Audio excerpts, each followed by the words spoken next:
Today, let's go over some tips and tricks on how you can take down Kang Jin Loong, the White Dragon. For preparation for this fight, I chose to bring in Jugzone for our transformation spell, Immobilize, a Pluck of Many, Cloud Step, and Wandering White for our spirit. For the vessel, I chose to go with the Wind Tamer ability. Once you get his attention, turn back around and run directly back towards the shore. There's gonna be a tree there that we're gonna use for our advantage.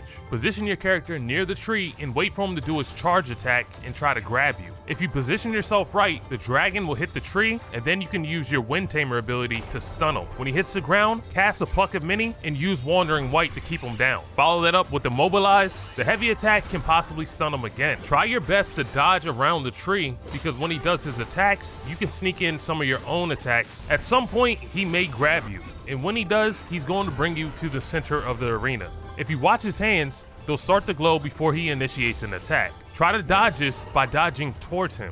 When he smacks his tail on the ground, that's when you want to try to get your damage in.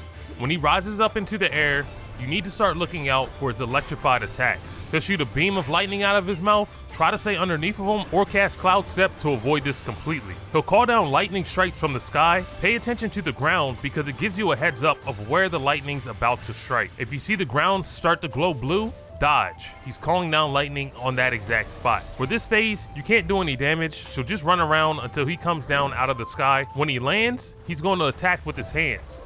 Some of the most opportune times to try to get some damage in is when he does a yell or he brings his head down to the ground. If you can get enough hits in and pull off a combo, you can stun him and knock him out the sky. You can make your way back to the tree, just wait for him to do an attack or for him to get low enough so you can sneak a few hits in. Eventually, he will move away from the tree, or he'll do an attack that'll take him away from that spot. Look for the attack where he smacks the ground and then uses his tail to attack. That's one of the best opportunities to get in and do a light combo and finish with a heavy attack so you can stun him. Now, once you do get him on the ground, you want to do as much damage as possible.